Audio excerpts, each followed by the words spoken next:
Okay, so what if the future of like flight wasn't, about like breaking the sound barrier? What if it was about slowing down, Mm, taking a breath, really experiencing the journey? yeah. Can you imagine like gliding over rainforest? Yeah. Not in some crazy supersonic jet, but like Right. in like a beautifully designed airship. That's the kind of future that the Ambuyat Protocol is inviting us to imagine. Yeah. The Ambuyat Protocol, it's a fascinating project. Yes, it is. It really challenges us to rethink our obsession with like speed and globalization. This isn't about getting from point A to point B like as quickly as possible, Right. It's about like slowing down and connecting with our surroundings and considering like the impact of our choices. Yeah, I love that. Okay, so let's unpack this whole Ambuyat Protocol thing. It's a speculative design project, right? Yes. So it's not necessarily like predicting the future, but more like Yeah, it's more like, holding up a mirror to like our present. yeah, like asking what if. Yeah, what if, Yeah. exactly. So can you kind of give us like a high-level overview of like what this project is envisioning? So the project kind of envisions this future where Brunei, instead of being like a pit stop on a global airline route, Right. becomes like a central hub for localized air travel Interesting. using these incredible hydrogen airships. Okay. And here's the kicker. They're powered by bio-integrated fuel derived from sago palm. Saga palm. Yes. Isn't that like a food source? Precisely. It's like a staple food in Brunei. Interesting. And what's so brilliant about the project is that it takes something familiar, like something already deeply rooted in the culture, Right. and incorporates it into this like futuristic technology. Hmm. It's a beautiful blend of tradition and innovation. I love that. So it's not just about like sustainable fuel then.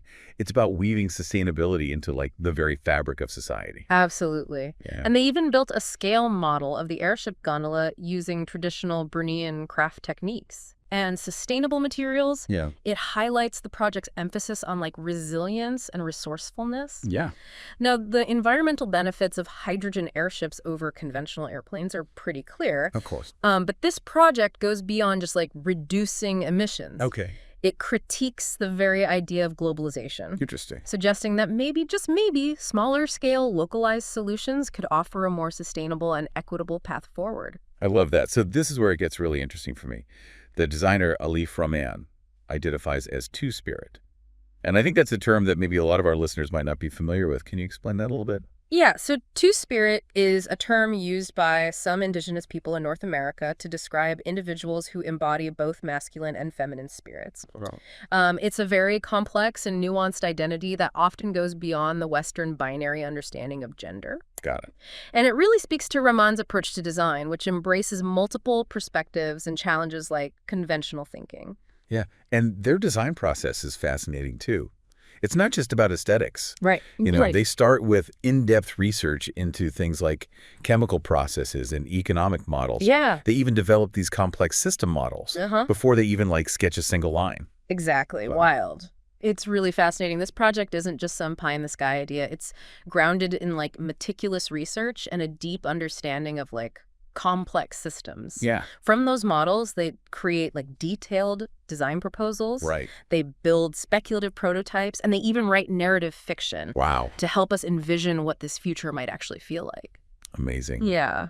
I also love that there's this kind of like subtle layer of satire in Rahman's work. Like it really makes you stop and think critically about our own consumption patterns and the systems that drive them.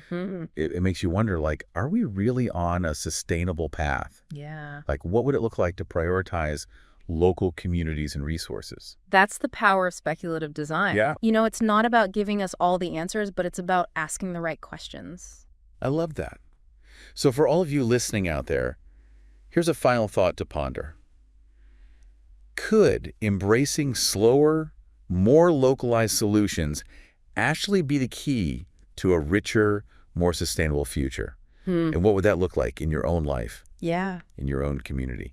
Thanks for joining us on Exploring Futures. Yes. Thank you. We hope you found this deep dive thought-provoking. And don't forget to share with your friends and keep the conversation going. Yes. Spread the word. We'll see you next time. Bye.